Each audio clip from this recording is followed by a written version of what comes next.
So, you know how there's been a fight for decades and decades now for some version of a major healthcare reform in this country? There has been major demand for my entire life, way more than even my entire life, for a public option, be it actual public option while maintaining a mostly privatized healthcare industry still, or be that option, made that option be the only one in the form of a Medicare for all type of plan, right? But you know how there's been a major push for something like that for decades now, right? It's extremely popular. It's one of the most popular policies that remain relevant throughout the years and decades in this country. It has broad appeal to not only just Democratic leaning voters, but also Republican leaning voters, because at the end of the day, we all kind of hate our health insurance companies. We're happy we have insurance. But when it comes to the nitty gritty of actually maneuvering our way through these systems and paying way too much money for way too poor care, we're pretty much all fed up with it, right? You know how this fight's been going on for decades, and there's a ton of people out there who have been organizing and pushing for it for decades and protesting even on the matter. Well, we got something health related today, but it's not that. No, you know what we got before public option healthcare? We got brain worms in charge of the Department of Health and Human Services. By a 52-48 vote, Robert F. Kennedy Jr. has been confirmed, Jose, as the next Secretary of Health and Human Services for the Trump administration. The sole no vote from the Republican conference was Mitch McConnell, who has been a longtime vaccine skeptic who has sought to use his organizations to remove vaccines from the market, has galvanized a coalition and a following across the country of individuals that may consider themselves liberals, others conservatives, and was able to put together in the Senate a Republican conference that ultimately backed his confirmation. A Republican conference that votes you through with only one detractor is not a coalition. They represent one ideology, one motivation, and that motivation is fascism. There's a spectrum by which different actors within the party will pretend they do not belong to this faction. But at the end of the day, when it comes to motivating fascist policies through into law or appointing people who will do fascism into powerful positions, when it comes to bending the knee to their sitting fascist dictator, I mean president, they will coalesce and vote yes in overwhelming numbers every single time. Only one detractor, and it's a guy who he himself is a freaking polio survivor. That's what it takes to get a detractor in the Republican Party, is to have a polio survivor voting on a pro-polio nominee. That is the only way you get a detractor in the Republican Party. We got RFK Jr., baby. We live in the bad world, baby. So we'll get into some of the lowlights of RFK Jr.'s career soon, right? But needless to say, this is pretty freaking bad. And the United States of America is going to experience multiple health crises that would have been preventable otherwise because of this. So, yeah, can't wait for that. If you have a Republican senator and your Republican senator is not Mitch McConnell, they voted for this guy. Keep that in mind next time whichever Republican senator you have pretends like they're not one of the crazy ones. Thursday's vote marks another win for Trump, all of whose cabinet level nominees who have come before the Senate have been approved. We've gone through some of these confirmation hearings because they are freaking Jersey Shore level quality reality TV, except it's not reality TV. It is the actual machinations of the most powerful government on the planet.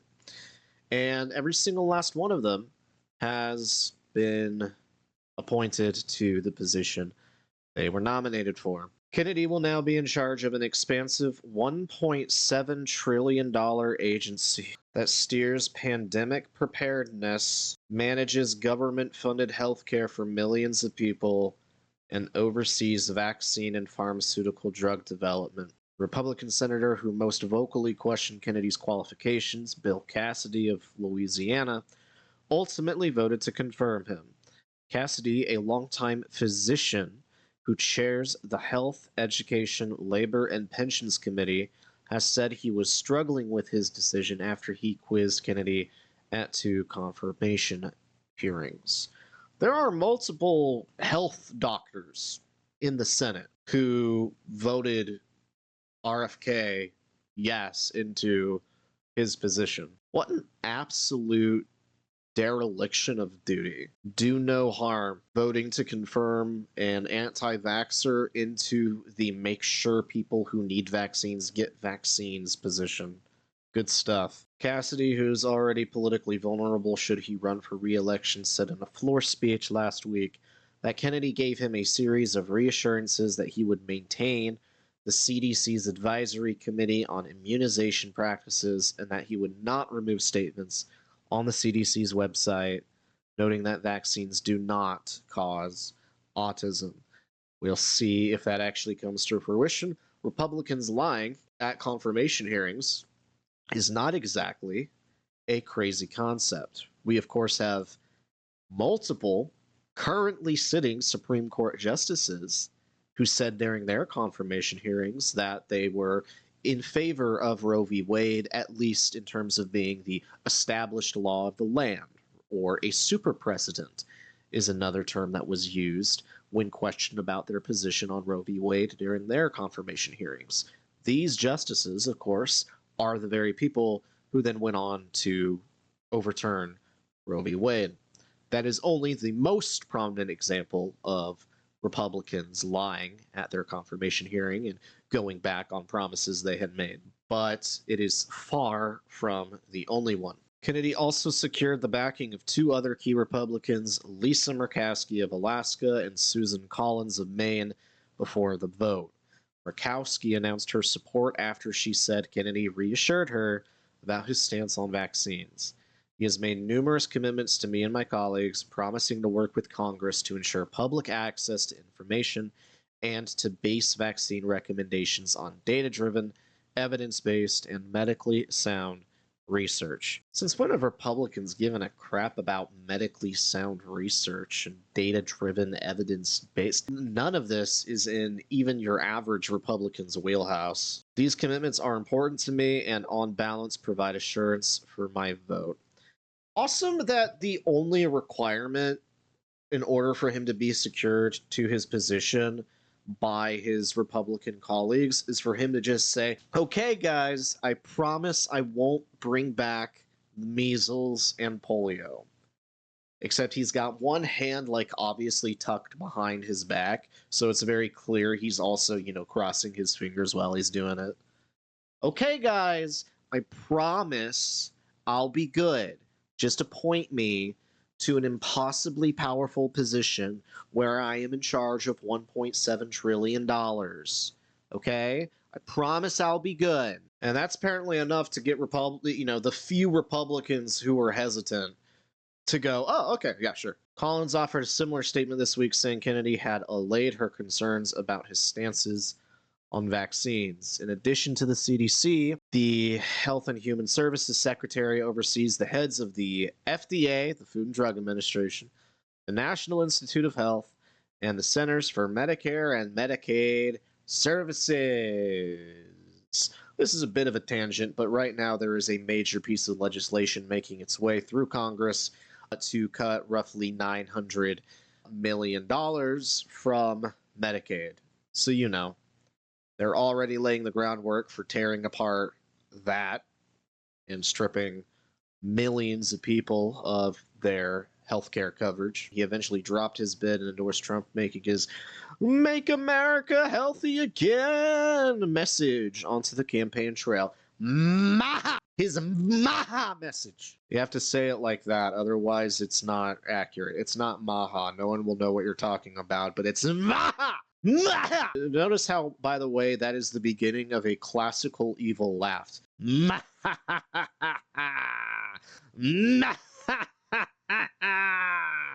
We will bring back polio and take away their health care coverage. We will denounce the efficacy of vaccines and encourage parents to not inoculate their children.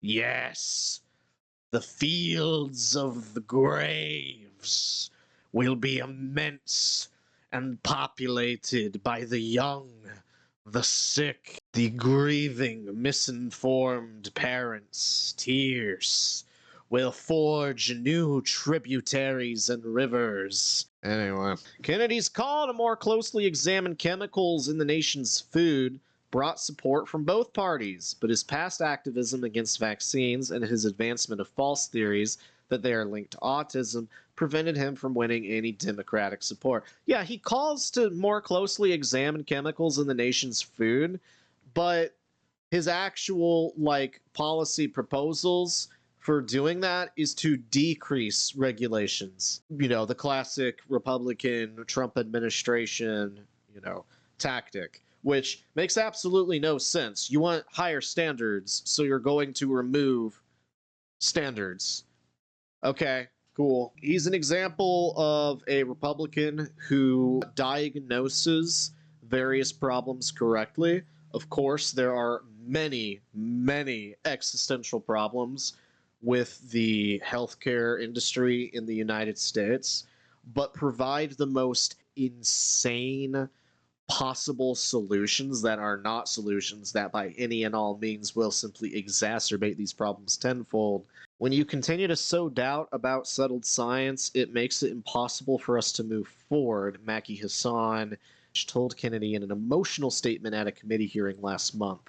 So that's what the problem is here, is the relitigating and the rehashing and the continuing to sow doubt so we can't move forward, and it freezes us in place. Let's take a look at some highlights from his confirmation hearing. You have previously falsely suggested that the polio vaccine killed many, many, many, many more people than polio ever did. I got a real quick question for you. Are you a conspiracy theorist? I was told that I was a conspiracy theorist. That label was applied to me because I said that the vaccines, the COVID vaccine, didn't prevent transmission and it wouldn't prevent infection, when the government was telling people, Americans, that it would. We never said, no one has ever said that. No one of any authority on the matter has ever said that the COVID vaccines would prevent transmission. No one has ever said that in a position of actual authority on the matter, okay? There's dumb people everywhere, okay? But Dr. Fauci never said that, okay? That's not a thing. People, that's not a thing. Who said that? Who said that? Who said that the COVID vaccines would prevent transmission? They decrease transmission rates. That's objectively true. No one has said that they stop transmission altogether, unless he's saying that the COVID vaccines didn't impact transmission at all, which is of course not true, which is of course a lie, which of course makes him a conspiracy theorist. It was called a conspiracy theorist because I said fluoride lowered IQ. Found this. All right, this is the National Toxicology Program from the U.S. Department of Health and Human Services, which, by the way, RFK Jr. is now in charge of, so, this article might be disappearing pretty soon. But the National Toxicology Program of the department conducted a review of the study that came to these potential findings. These findings, by the way, that were found to be extremely influenced by bias and intentionally used very inflated fluoride rates to try and achieve a more dramatic result. But anywho, the NTP finds no evidence that fluoride exposure had adverse effects on adult cognition. It is important to note that there was insufficient data to determine if the low fluoride level of 0.7 milligrams per liter currently recommended for U.S. community water supplies has a negative effect on children's IQ. Are you supportive of these onesies? I'm supportive of vaccines. Are you supportive of these onesies? Well, apparently, the Republican Party of the Senate has decided yes, they do support these onesies because they voted with only one detractor to confirm him to the position. We are now one with the onesies. The only thing I want is good science, and that's it. You just cited a bunk study that's bunked by your own department now. Mr. Kennedy, you have compared the CDC's work to Nazi death camps. You've compared it to sexual abusers in the Catholic Church. You've also said that many of them belong, this is a direct quote, many of them belong in jail. Other highlights of our new Secretary of Health. Saying, I have cognitive problems, clearly. Kennedy said one of the doctors said it could have been caused by a worm that got into my brain and ate a portion of it and then died. At least some degree of going on in the brain when a parasite has made a hole. Did it die because it ate his brain? How severe that might be. Kennedy testified he also suffered from mercury poisoning around the same time. Freaking conservatives that are, that are riding the personality train of this administration argue that this guy is like the pinnacle of health, dude. Like, this guy is the physical embodiment of a healthy man, and that is why they support him for the position, right? Compare him to, whatever healthcare professional that represents liberalism to them, right? They grab a random woman that's like middle-aged or whatever who like is slightly overweight, or they grab a doctor who's like dyed their hair, or they find a fat doctor, whatever, and they draw comparisons between the liberal doctor and RFK. Look at the RFK, the picture of health. He's over here saying, dude, I got cognitive issues. A worm ate my brain and then died, bro. I also got mercury poisoning at the same time. Just the picture of health. Could cause a wide range of health problems, but for most people, the impacts are often short-lived. The 70-year-old has touted himself as a physically fit alternative to President Biden, 81, and former President Trump, 77, the oldest candidates to ever run for the White House. Even posting videos of himself Look at him. And skiing with an Olympic gold medalist. Ah, And I hike uphill. what a healthy man. A mile and a half up and a mile and a half down with my dogs, and I do my meditations.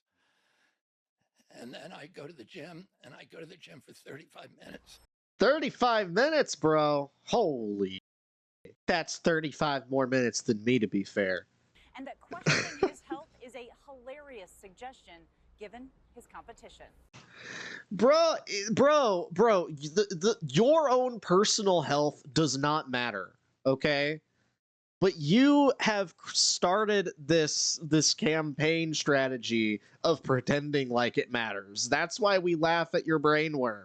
I'm on an anti-aging protocol from my doctor that includes testosterone replacement, but I don't take Testosterone replacement. This guy's on HRT. This guy's on hormone therapy. This guy's on gender-affirming care. What the protocol. What's last week tonight's? I do intermittent fasting. Oh, hell yeah. I do intermittent fasting, and that's why I'm your new health secretary. Hell yeah, brother. He's a walking, talking conspiracy theory, the New York Times. He's completely divorced from reality, The Guardian. He is vile, the White House. Being with him was the low point of my summer. You run into everybody in New York. I mean, I knew Harvey Weinstein. I knew Roger Ailes. I knew O.J. Simpson came to my house. Bill Cosby. 100% of the people who died of the first 1,000 who had AIDS were people who were addicted to poppers. And they were people who were part of a gay lifestyle where they were burning the candle at both ends. That was like 3 to 4 years ago. And now, oh no. I didn't know about that one. No. Prior to the introduction of Prozac, we had almost none of these events in our country, and we've never seen them in human history, where people walk into a schoolroom of children or strangers and start shooting people. There's other nations that have as many guns per capita as we do. Switzerland, the last school shooting was 21 years ago. We have one every 21 hours. The one thing that we have that's different than anybody in the world is of psychiatric drugs our children are taking and our people are taking. And Dude, he's gonna take my Lexapro, dude. Dude, he's gonna take our SSRIs. Bro, I'm already the most radical person I know in my personal life, okay? I'm already that, okay? You take away my OCD medication, bro, I'm gonna be obviously way more stressed like I was beforehand. My quality of life's gonna go downhill. But holy man, the people around me at this, during this era of American history and the dire position we're in, and this chapter of my life where I'm going all in on the anti-fascist advocacy, dude, I'm not responsible for my own actions and what I'll say and do, bro. I'll be bouncing off the walls with each impact a new revolution against this. It's popped up somewhere in the country, dude. I'll be over here and I'll be coordinating a freaking direct action effort in this very chair live on stream. I'll be out here hacking the White House with one hand and drinking a coffee with the other and worrying about, did I turn the stove off with my mind? Bro, it's not good. You don't want to do this to me, man. I become a ticking time bomb. Jokes aside, taking away people's mental health medication, and that's supposed to make shooting rates go down? Bro, access to guns, extremely poor mental health, and the fact that the quality of life in this country is so low that people get desperate and frickin' lose their minds and stop caring about their own well-being and convince themselves they just want to go out in a final example of glory and political far-right radicalization. Okay, those are like the four big reasons why shootings happen. And he's checking off every single one, exacerbating every single last one with this insinuation that it's our psychiatric drugs causing this. That was a year and a half ago, man. That was a year and a half ago, talking to Elon Musk, who is now, of course, also in a position of privilege and power. I see somebody on a hiking trail carrying a little baby, and I say to him, better not get him vaccinated. And he heard that from me. If he hears it from 10 other people, maybe he won't do it. Maybe he will save that child. Telling a freaking newborn father, don't vaccinate your baby? Holy. That is exactly the kind of person I'd expecting to be co-hosting an anti-vaccine podcast, the sort of person you'd expect to see walking around a grocery store during a COVID surge, licking everything to fortify her immune system. But I only say that because she actually did that.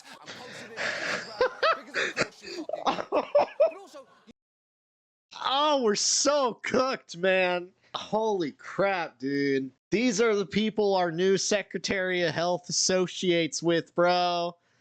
Oh my god, bro. What the hell is that? What is that tongue? Oh, that's so disgusting. A freaking shopping cart. Oh my god. Oh. Dude, oh, dude, we're gonna die of polio.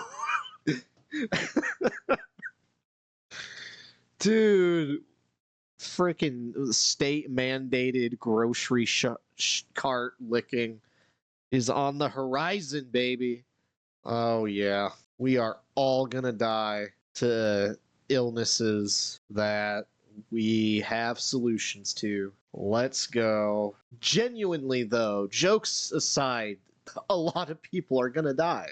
I'm still kind of chuckling as I say that. Well, partially because I'm watching this video, of course, but like everything that's happening right now is not just so beyond the pale awful and just terrible news for the world and for the people who are going to be affected by this going forward, it's also so stupid. Like, I'll sit here and I'll joke about it because how, like, that's how you cope, right? That's how I do it, at least. The number one thing I am most immediately concerned about is foodborne illnesses.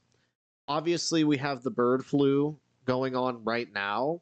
This guy in charge of, public health, when there's that foodborne illness going on, is amazing. But there's gonna be more than that. Of course, there's gonna be more than that. His strategy, one of his primary strategies to make America healthy again, is to deregulate the food industry. So, less foodborne illness is going to be caught and stopped in the production process. That's just like a given. That's just like it's pretty much as straightforward as like playing a video game and decreasing a certain slider to, because you're spending too much money or whatever. But when you decrease that slider, another threat factor goes up, and the threat factor is foodborne illness. Like, there's 1 degree of separation between the things he is promising to do and foodborne illness breaking out. So that's fun. That's exciting. That's something to look forward to. And of course, if he does carry these anti-vaccine sentiments into his reign as health secretary, then yes, genuinely, strains of TB, polio, measles are going to break out, depending on how hard he makes it to get inoculated against it, or the way that he impacts overall vaccine production rates, will leave us extremely vulnerable, especially the immunocompromised. If the bird flu ends up breaking out in humans, that's something that could happen very soon, actually. What is he going to do to efforts to, create mass inoculation against the bird flu? Probably not be in favor of it, generally. And we'll just kind of have to tough it out. And if you catch it, well, whatever. I guess you're going to the hospital and or dying. And, you're going to put a strain on the hospitals so that when other people get bird flu, they can't go to the hospitals and they die. Almost as if we've done this whole dance before, just 5 short years ago with some other pandemic that he is, for all intents and purposes, promising. If it happens again, he'll make sure our response is even worse to it this time around. This almost certainly means that our own health is going to be even more so up to us as individuals than it is now. The United States of America already forces way more of our own health outcomes onto us as personal decisions than other countries. Like, of course, we have to jump through more hoops, we have to pay more for less, and all those classic American healthcare examples of our terrible system. But even when it comes to our diet, right, we don't have a healthy, people prioritized FDA, for example, that makes sure our food industry isn't putting these awful, terrible things into our bodies in mass. We're good at preventing foodborne illness outbreaks because, of course, killing your clients isn't particularly profitable. And the way that everything works in America is profit motivated, even, of course, the FDA and all these government institutions. So we're pretty good at fighting against foodborne illness, but because there's no financial incentive in poisoning your freaking clients, but there is financial incentive in creating a food industry that is incredibly addictive, incredibly cheap to make, right? And that's exactly what we have through the fast food industry. But even outside of the fast food industry, like all the stuff you can pick up at the grocery store that isn't like fresh fruits and veggies and stuff has some sort of chemical processing behind it, most likely, to make it more addictive, to make it cheaper to make while still being an attractive buy for consumers, right? What I'm saying is, we have an environment that doesn't kill us immediately when we buy things at the grocery store or go to a restaurant, but we do allow for incredibly unhealthy diets to be regular and the most convenient and accessible diets in this country, which over an extended period of time, over the course of a human life, of course, are directly responsible to extreme health issues. If you live in Japan, if you live in a Euro nation, right, you're naturally going to eat smaller portions that do not contain the same addictive materials as American diets tend to have. And you do not need to overall put as much conscientious effort into maintaining a healthy diet. Of the United States of America, though, if you want to have that healthy lifestyle, it is way more of an active decision that you need to make. And that's almost certainly only going to be exacerbated with RFK as health secretary. We're going to need to be even more conscientious about what we're putting into our body, because now, doing that is not just going to be a matter of gaining or losing a few pounds over the course of several months. Now it's going to be the difference between, do I contract a foodborne illness or not? But even outside of diets, we can apply a similar level of thinking to, getting inoculated, right? When Biden suggested a mandate adjacent policy to inoculate a large portion of the country, we panicked and clutched our pearls at the idea of such massive government overreach, whereas, similar tactics applied elsewhere in other countries would be done extremely easy, swiftly, carefully. Actually was done in other countries extremely swiftly and efficiently. Meanwhile, we were talking about, are the COVID vaccines going to cause autism? Are they going to kill my child? Are they going to turn me into a sleeper agent for the state? So getting inoculated was an individualistic decision. It's only going to be more so as vaccines are less easily made available. The food you eat is going to be the same way. Of course, going to the doctor already is. It's only going to be made more so. We're kicking people off of their health coverage, right?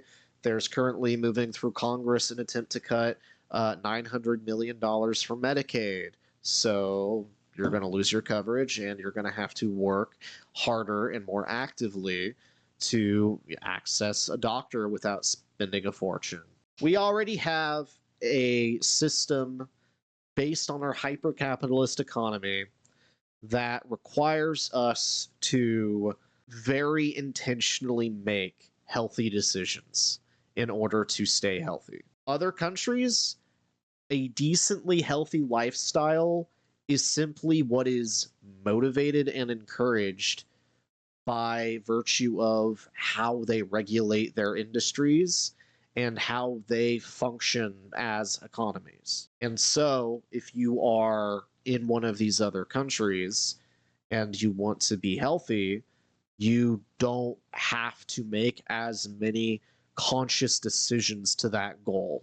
It's more likely to just happen to you because you live in an overall more functional, i.e., less hyper-capitalistic nation. We need to be very serious about our health going forward. More serious than we are now. In 2015, he said of kids getting vaccinated, they get the shot, that night they have a fever of 103, they go to sleep, and 3 months later, their brain is gone. Their brain's gone? This is a holocaust, what this is doing to... Holy shit! The fucking Holocaust attributions continue! Oh my god! Holy crap, dude. They get the shot, they go home, they have a fever, they get better, and then 3 months later, their brain's gone. It's a Holocaust. Holy crap, dude. This aired, of course, long before him as health secretary was becoming a thing and gaining momentum. He and Trump have discussed the possibility of a cabinet position for him, specifically health and human services. And if that is true, that is... That disgust, that's not just a cue card, man. That's an earnest reaction. No, that's where we are. This is our reality. In conclusion, yes, the health of this country is going to decline, and it's going to decline fast. We are, as of right now, standing at the precipice of a possible bird flu pandemic. And we are being given a health leader who represents absolutely everything that you could fear when it comes to public health. My rant earlier, I think, will prove true. Our own health, and not just our own health, but our own lives, are going to be things we need to very consciously protect going forward, probably. Oh, and by the way, of course, this isn't going to be limited to just our country. We're going to export our illness to the rest of the world, and we're already seeing that begin as RFK Jr. is praising the dismantling of USAID. You know, that little agency that does many things, but worldwide health, protecting worldwide health, is certainly one of them. Praises it being dismantled. Cool. Cool. Everybody loses. Well, the brain worms win this round. The brain worms win this round. The onesies win this round. Listen, if a public health agency suggests over the next several years that for your own health you should put a worm in your ear, maybe think twice about it. But don't trust the brain worms. They're trying to take over. You know, I have just recently started watching The Last of Us. You know, it's a show about this fungus taking over people's brains and taking control of them as they, you know, enter a vegetative state, essentially zombifying them. Sometimes the fungal growths on their heads appear quite worm-like. So, knowing exactly what has been done to RFK Jr.'s brain by that worm who fed on it, and knowing now that he is in charge of our health, I'm not saying that the worm is still alive and is controlling his every action. But I am saying be very careful around worms over the next several years and placing them too close to an orifice, because that's how they get you. All right? They could have infiltrated. Maybe. Keep an eye out.